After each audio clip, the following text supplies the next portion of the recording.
हमने अयोध्या को, काशी को, मथुरा को, प्रयागराज को संवारा है, सजाया है। और बंगाल में गुरुदेव रविंद्रनाथ ठाकुर के पैतृक पुश्तैनी प्रॉपर्टी पर टीएमसी के गुंडे कब्जा कर रहे हैं। यूपी में कोई कब्जा नहीं कर सकता।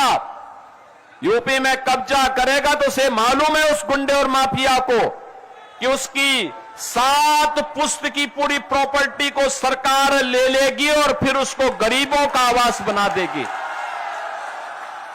और इसीलिए बहनों और भाइयों, मैं आप सबसे कहने के लिए आया हूं,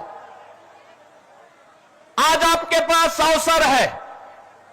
अभी कल पहले चरण के चुनाव होने हैं और जो मैंने बंगाल के अंदर बहार देखी है, वर्तमान में जो उत्साह देखा है, परिवर्तन के प्रति जो एक लोगों के मन में एक हृदय की उद्गार देखने को मिला है, मैं कह सकता हूं पहले चरण के होने वाले चुनाव में 80% सीटें भारतीय जनता पार्टी जीतने जा रही है।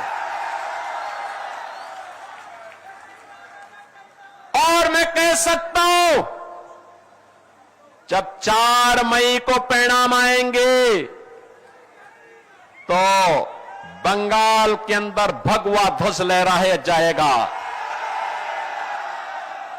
बंगाल का अंधकार समाप्त होगा। बंगाल फिर से सोनार बांग्ला बन करके अपनी इस पहचान को आगे बढ़ाएगा।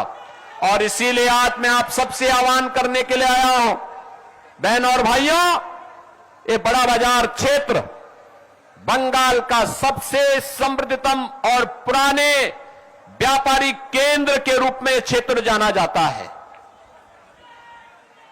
यहां की अपनी पहचान है। इसने केवल व्यापार ही नहीं किया है, साहित्य के लिए, कला के लिए, सांस्कृतिक परंपरा के लिए और पौराणिक कालीबाड़ी मंदिर के लिए भी यह क्षेत्र जाना जाता है। और इसीलिए आज मैं आप सबको आह्वान करने के लिए आया हूं कि बहनों और भाइयों, हमें बंगाल की अस्मिता को बचाना है। बंगाल के अंदर जो वर्तमान में यहां पे कठमुल्लापन को बढ़ावा देने का कार्य हो रहा है, इसको रोकना होगा, हर हाल में रोकना होगा।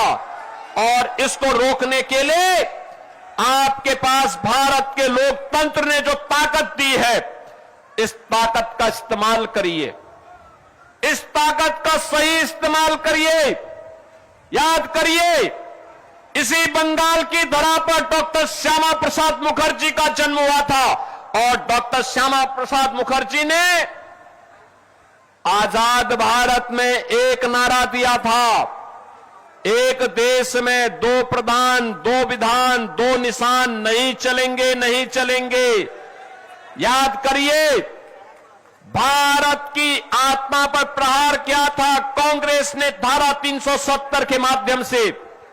और डॉक्टर श्यामा प्रसाद मुखर्जी जो भारतीय जनसंघ के संस्थापक अध्यक्ष थे, उनके सपने को साकार किया है प्रधानमंत्री मोदी जी ने।